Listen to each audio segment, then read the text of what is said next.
morning. So first of all, thank you for all the comments off the back of the video I did about McLaren's Grand Prix driver series. I just wanted to pick up on a couple of those because there were some really good ones. I asked you who you would love to see, which other teams you'd love to see doing a series like that, and there were some really good shouts. Obviously there were some people saying they'd love to see it a bit further down the grid, like a Force India or Sauber type arrangement, see what's going on in those teams, how it compares to the bigger teams. One that jumped out for me is Ferrari. How good would it be to see Ferrari giving that level of access to this great big kind of almost secretive organisation, very insular organisation, one that we know can be quite a difficult place to work, a hugely political organisation. That would be brilliant to see some of that, how it works on the inside, wouldn't it? And then someone else suggested, what about going back in time? And this one I would love to hear a few more thoughts on. Are there any seasons that you would love to see covered in that depth from a sort of fly-on-the-wall documentary type perspective? Perhaps, you know, Michael Schumacher's first year at Benetton, Senna, of course, versus Prost at McLaren. There are so many great years that would have been just brilliant to have that level of inside access across the whole season. So keep those coming. Keep dropping me a line with any of those suggestions that you might have, because I thought they're brilliant. Also, what did you make of the IndyCar Aeroscreen test that happened towards the end of last week? Kind of video was released over the weekend, which I think brought it to a lot of people's attention that may not have known about it until that point. But IndyCar, if you don't know, did a test with Scott Dixon with an Aeroscreen on the front of their IndyCar, a bit like the screen that Sebastian Vettel tested in Formula 1. In Formula 1, of course, we tested it very briefly, just one run with Vettel. He complained of having blurred vision, dizziness, distorted views through the screen at different angles. So anyway, IndyCar have gone away and come up with their own solution, their own version of that. And Scott Dixon ran a number of laps last week and actually reported pretty positive feedback in that his vision wasn't really distorted. His biggest comments were that it was very quiet in the car because there was no wind noise, no buffeting on the crash helmet, and it got very, very hot because there was no airflow coming into the cockpit. Those things, of course, are really easy to fix. So I thought it looked much more aesthetically pleasing than the Halo. And it's interesting to note that the FIA have said they are working closely with IndyCar on the development of that screen. That's Wilson off playing with another doggy. Come on, mate. Trying to steal someone else's ball normally. I'd be interested to know what you think about the either the Aeroscreen and how it looked compared to the Halo. Of course, it's important to say that I think it's more aesthetically pleasing or less intrusive, if you like, in terms of the overall appearance of the car than the Halo. But they do different jobs.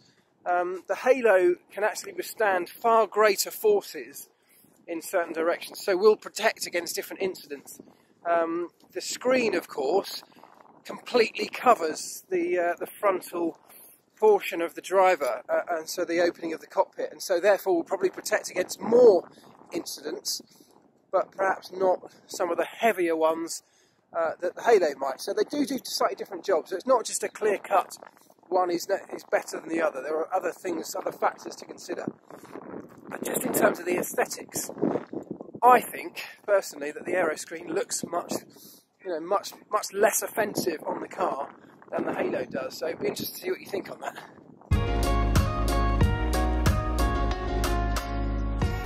So WEC have moved the date of the Fuji round of the WEC Championship to accommodate Fernando Alonso, who had a clash with his F1 commitments. I don't know what you think on this, but I mean, first of all, it's great that Fernando Alonso will now be able to compete in all those rounds of WEC, because it'll be great to see him contest a full season and see how he gets on. But changing the date of a big event like that to accommodate one driver, that seems weird to me. You know, great that they've managed to do it, but if you were looking to to avoid clashes, wouldn't you be looking to avoid a clash with F1 rather than just a clash with a particular driver? And if you were, the F1 calendar was released some time ago, so, and those meetings should have been happening a long time ago, where the organisers of both championships were getting together to try to avoid clashes. Now, if it's so easy just to swap the date to avoid a clash with F1 now that Fernando Alonso is racing, why wasn't that done in the beginning?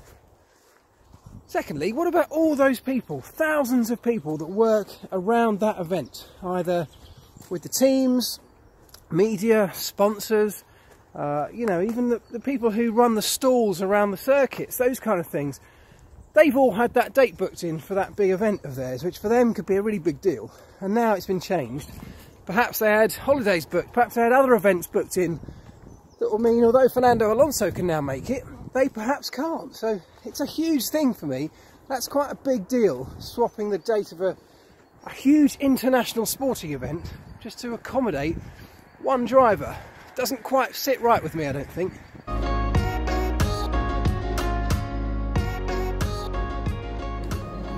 So the first F1 car launches are happening. I always love this time of year, just love to see what people have come up with as they pull the covers off in front of the cameras. Who are you most looking forward to seeing? I mean, obviously, when they reveal them for the launches or for the press, they're not always the actual car, or certainly not the finished version that we'll see when they hit the tracks later in the month. But when they do hit the tracks, I'm really interested to see, particularly for me, McLaren Renault versus Red Bull Renault. I mean, that is going to be a really interesting battle in 2018. It's the first time for a long time that those two teams are pitched directly up against each other and will be measured directly against each other, having the same power unit.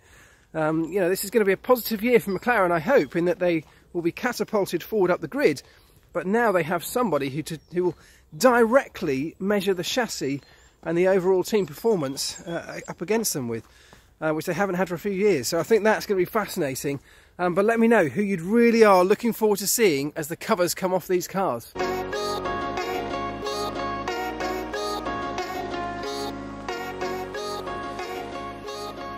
So, email from the Haas F1 team with images unveiling their new Formula 1 car, the VF-18, the first F1 car that's been revealed ahead of the 2018 season.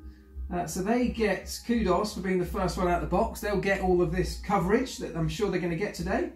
Well done for that, because that will mean a lot to them.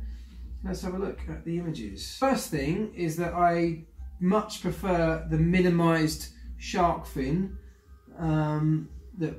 compared to what we had last year, because I really didn't like those. This year is much lower, much less obtrusive, I suppose.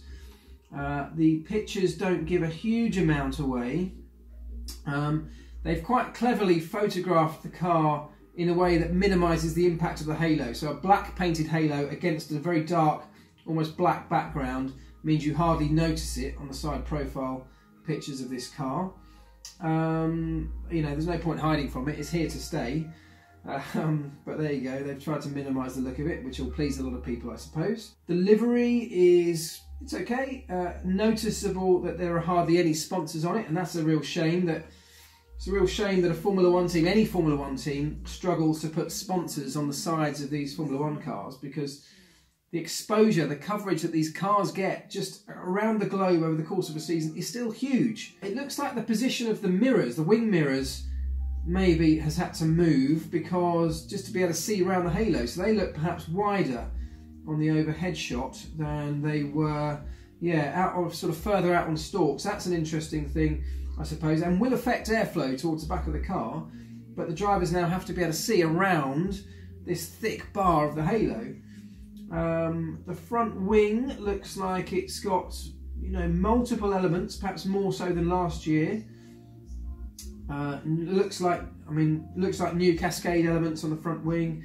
Difficult to see because the pictures are not that clear. It's very darkly or dimly lit. Still a thumb nose on the front, don't like those. Let's get rid of those, please, in Formula 1. Neatly packaged around the rear, reasonably tight rear end around the gearbox. Nothing like what we've seen in the past on the McLaren, for example, with their size 0 concept, as they called it. But even so, looks neat and tidy around there, and reasonably slim and aerodynamic. Efficient, I suppose, around the back of that Coke bottle area. I prefer the look of the 2018 Formula 1 cars. And that's saying something with a halo on. I obviously don't like the halo, but I think with this lower shark fin on the back, it's much more aesthetically pleasing. It looks more like a racing car. Anyway, I would love to know what you think. That's just my very first reaction on seeing that new Haas car. What do you think? And anything else that I've discussed in today's video, please drop me a line, comment below, like the video. Please do subscribe if you haven't already, and then you won't miss another one. And tell your mates about it. Share it around. Share the video around and tell them what we're trying to do here. It'll be great. The more people that can be part of this project, the better, and the better it will advance. So thank you very much to everyone who has commented so far. I hope you like this one, and I'll see you next time.